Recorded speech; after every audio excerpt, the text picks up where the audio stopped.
Hey everyone, I'm Felicia Fitzpatrick and I'm Playville's social media director.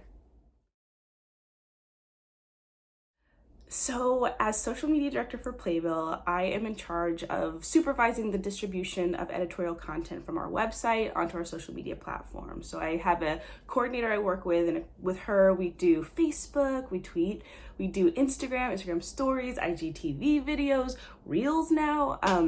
But then I'm also in charge of like scouting out new platforms. So TikTok was a moment for me because I felt very old, but I knew that was a platform that our followers were on, and talking with the people at Playbill, we were like, no, we got to get on there. It's like musical theater haven. I started our Spotify channel, started our Snapchat back in the day. I'm trying to think what else. We have a Pinterest, YouTube. So, working with our editorial team to figure out which content should go on which platform, which audience does it serve best. And then I'll work with our ads team to do branded content. So if we're working on a project and Hershey's wants to be a part of it, how can we like integrate them in an organic way so it doesn't feel like an ad, but it's actually servicing our audience as well as, meeting the brand's needs. And I also get to do like a ton of random stuff. I used to host our Instagram live when we were before coronavirus. I used to do the opening nights on the red carpet where I'd produce that live stream. I would go to random events and capture content, whether it's like Broadway Flea or Broadway Con, the Tony Awards, all those different events. I'd be there with my phone, capturing all the content, which I really miss, but that's most of my job. So I went to the University of Texas, Hook 'em Horns, and I studied theater and dance with a concentration in African American performance. But that was not always the plan. I wanted to go to NYU because I wanted to be a dancer, right? With Alvin Ailey, I had these dreams. And I didn't get in. I had an audition. It was my first time in New York, and I lived on the West Coast, and my mom and I traveled over here, and I got cut, like after the first round, I think it was, and I cried on the corner of Washington Square Park, and had to figure out a new plan. And so I had applied to the University of Texas as well, and I went to go visit. And when I went on my tour, I just had this feeling of like, oh, this feels right. And it was so weird because I did not expect it. But so I ended up going there, and I was accepted as a math major because, like I said, there was a math phase. And then I quickly realized that actually wasn't for me. And so I transferred into the liberal arts school. That's where I started doing African American studies. And then I eventually transferred into theater and dance, where I got to do dramaturgy and theater history, as well as some of the performance stuff I love too. But it was there that I also discovered a love of writing, So I started freelancing for like blogs at the college and her campus. That website had a branch at Texas, and I fell in love with writing because it became this other way to tell stories. And so I got my theater education, and like that was my passion, but then I also developed this other skill at the same time, which kind of helped me, like I said earlier, merge my loves with social media and theater for Playbill.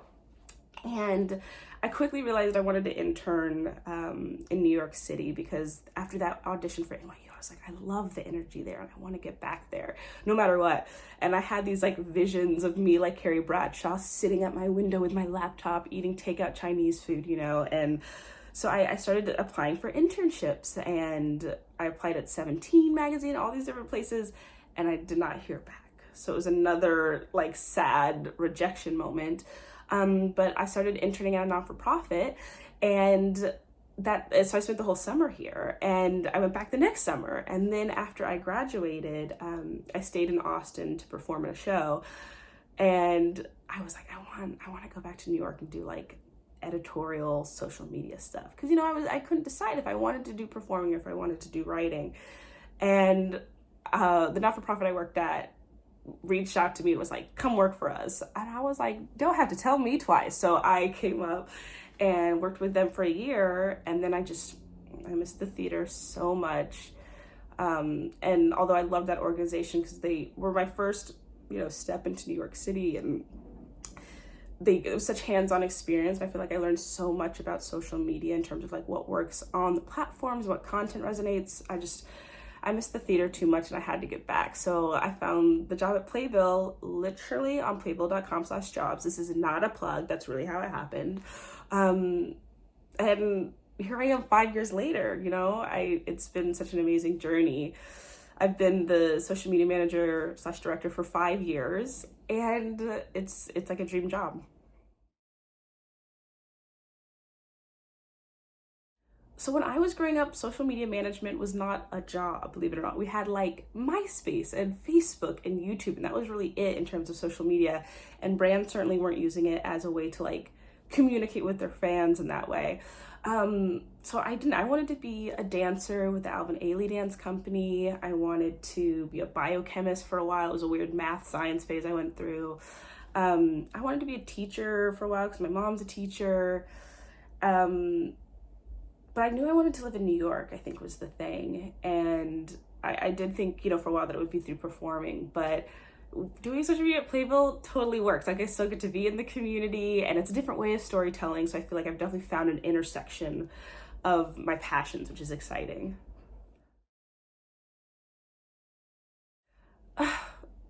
So yes, being Playbill social media director is like a dream job. And especially because I grew up on the West Coast, I wasn't able to come see Broadway shows, you know, ever really. Like my mom, when I came my senior year to audition for NYU, and we didn't have time to see a Broadway show that trip. So I would spend my afternoons after I got out of school literally performing shows by myself in my room. My favorite one is like Beauty and the Beast, right? I would listen to that cast album, and I had props. I had Belle's basket. I had the books. I was like ready to go on at a moment's notice, stand by.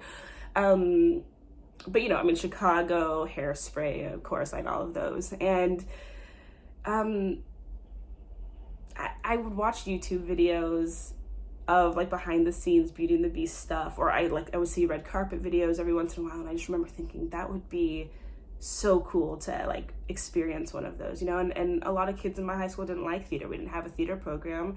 I was very focused on dance at the time, so I felt kind of alone. Like it was kind of like a secret that I liked Broadway musicals, which is so weird to think about now. And so I love that I now get to give back to the kids who are like me, the kids who live in Kentucky or Texas or Arizona, or even if they live in New Jersey and just can't come to see a Broadway show. You know, I love creating content that can make us come together as a digital community. You know, there's plenty of examples like on the Instagram and stuff, but like when we did the 30-day song challenge and everyone got to share that's their whatever their favorite song was for that prompt. Like there's just all these different ways we can kind of come together and share our love of the theater, and that's really special to me, that digital community. So I think my coolest experience is like just spans my whole time working there, because throughout the years I've gotten to meet so many heroes of mine, and that's the cool experience, is meeting these people I've looked up to for years. I just interviewed John Kander the other day, and I got to tell him how Chicago was like inspirational for me as a kid. I've gotten to talk and interview Audra McDonald, Lynn Nottage, like these amazing people whose work I've admired for so long. And like, I know they say never meet your heroes, but in my experience, I've been okay. Like they have been nothing but delightful and lovely and interesting and just as fascinating as we all think they are. Like the way their brain works. I love getting to talk to them and interview them just to get another nugget of information from them. But I think the biggest, coolest moment, with all of that being said, right, meeting your heroes, was meeting Whoopi Goldberg. Because she was just an actress that was it for me growing up. And I met her on June 15th, 2016. I'll never forget the day. And it was when a bunch of Broadway people were gathering together to record What the World Needs Now is Love, Sweet Love for the Pulse shooting that happened in Florida, so it was like a very somber experience. You know, we had just come off the Tony Awards, and it had happened on the day of the Tony Awards. And still, you know, this group of Broadway stars, actors, performers, theater makers came together and were able to find a way to celebrate the lives that were lost, to honor them and acknowledge them with their talents, which I found very beautiful. And Whoopi Goldberg was one of them. She was there. And so I was there capturing content for Playbill. Sarah Jessica Parker, Matthew Broderick, Burnett Peters, Lin-Manuel Miranda, there were all of these people who we all admire that were there. And I was just like, the talent, okay, in this room. But then I saw Whoopi, and everyone was saying hi to her, and she looked so like nice and kind and funny. And I was like, I can't do it. I can't even ask her to do like a, a Snapchat video right now. I'm just like, no. But someone else went up and I saw them introduce themselves, and I was like, okay, I have to do this. How am I going to be in the same room as Whoopi Goldberg and not introduce myself? So I did, and I was so nervous, and I said, hi, Miss Goldberg. I'm Felicia. I do social media for Playbill. Huge fan of your work. I honestly don't remember. I know it was something like that, because I just remember her being like, Whoopi baby, just Whoopi, because I called her Miss Goldberg, and she envelops me in a hug. She was just so kind and warm and welcoming, and I was like, can we take a selfie? I never do that. I had to with her. I had to. And she was just the sweetest, kindest person. So that was the coolest experience, to be like, I've watched this woman on my TV for however many years, and getting to meet her and thank her for her work I'll always hold close to my heart.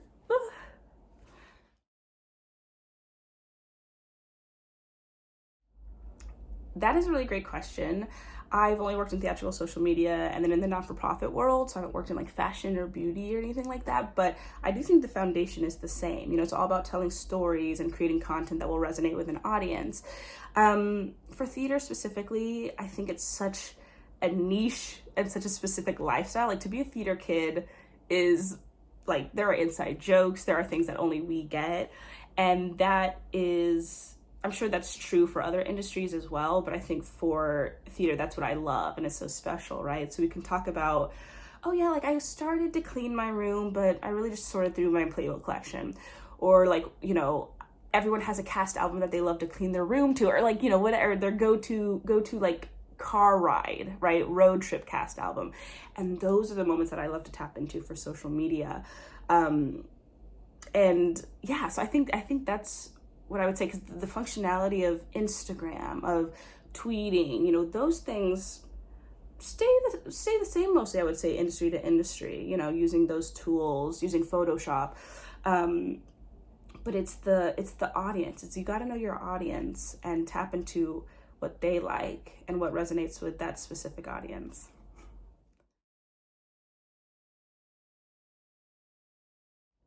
So my job actually hasn't changed as much as other people, because a lot of it is digital. So I have my laptop, I have my phone, I can create content, a lot of content with that.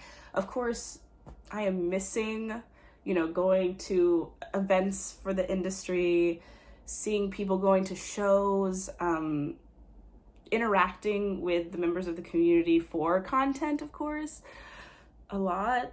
But I'm still able to I was able to pivot, I think, fairly smoothly, because it was always focused on a digital community, right? So the 30-day song challenge, the Broadway alphabet game, what TikTok really is, that's when I started doing that too. There were these things I could do solo with just a phone and a laptop. And honestly, that is the beauty of social media.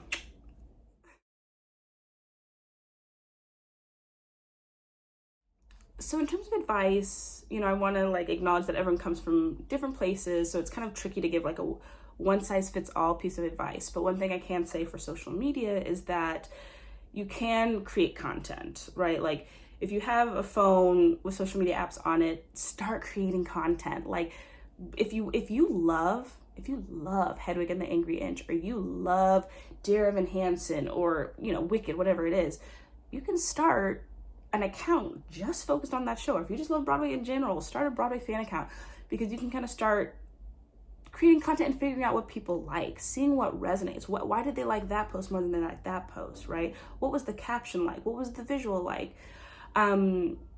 And if you don't, I have social media apps. You can write stories, or you could like learn how to draw and animate things related to Broadway or whatever your passion is. So I think that's what I always tell people, is just create the content, right? Or if you want to be a critic, or if you want to be a theatrical journalist, like, I know right now you can't see shows, but you could watch one of the live stream productions and write what you would say in a review after. Did they really, like, what was their thesis? What was their intention? And did they hit it? What questions would you want to ask the people involved, the creative team, the performers? So I think just start creating. because that way you'll understand what resonates and what is compelling to people. Yeah. So y'all, I hope you learned something about being a social media manager today, and thanks for tuning in to Famous in New York series Spotlight.